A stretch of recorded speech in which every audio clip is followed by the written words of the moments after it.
बंदी छोड़ कहने लगे, फिर आपने शास्त्र क्या पढ़े, आप विद्वान बने फिरो सो। शास्त्र में लिखा है कि पांचों तत्व नष्ट हो जाएंगे। पृथ्वी तत्व को जल तत्व खत्म कर देगा, सारी पृथ्वी पर पानी ही पानी हो जाएगा।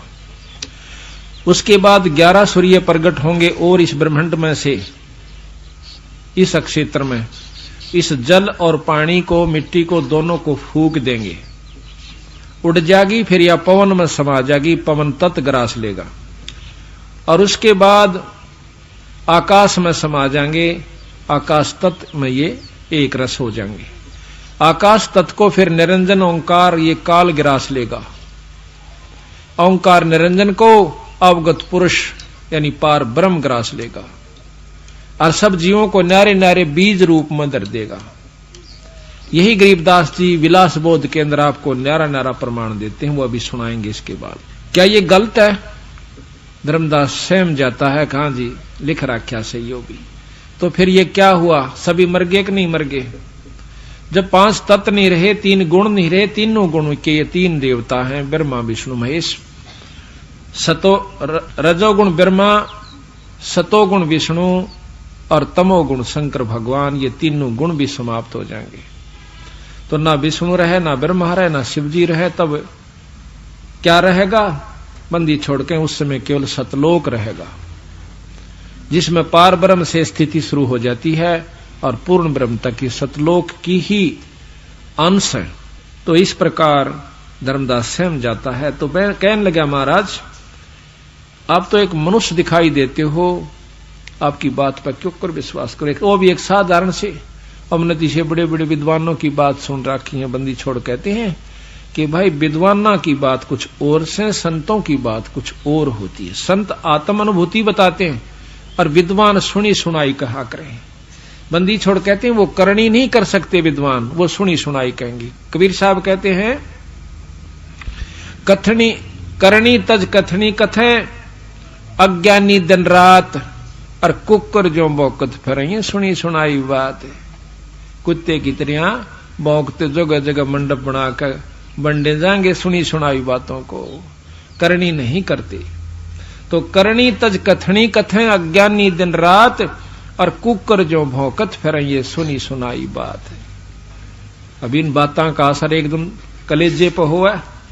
तो बंदी छोड़ कहते हैं पारख के अंग में सतगुरु महाराज की वाणी, गरीबदास जी की। बोले जंद सुनो धर्मदासा, हमरे पिंड प्राण निश्वासा, गर्भ योनि में हम नहीं आए और मादर पे दरना जननी जाए। कबीर साहब कहते हैं कि धर्मदास मेरा ना कोई शरीर है, ना मेरा सांस है, ना मैं कभी मां का पैदा हुआ। हमारी आजकल जो व्यवसायिक किताबें हैं बच्चों के पढ़ने की, उनमें लिखा है कि ये एक विधवा ब्राह्मणी का पैदा हुआ था कबीर साहब, और वो श्रम की मारी डाली आई थी। उसको एक नीरू नीमा नाम के 2 जुल्हा दंपत्ति, एक जुल्हा दंपत्ति उठा लिया था, उनका संतान नहीं थी। ये कतई गलत है, ये मन घड़त कहानी है, कतई 100 की 100। गरीबदास महाराज को वही बंदी छोड़ कबीर साहब 200 वर्ष के बाद 1575 में शरीर त्याग गए थे सतगुरु महाराज, और 1774 के अंदर फिर 84 के अंदर फिर बंदी छोड़ प्रगट हुए छोड़ानी गांव में।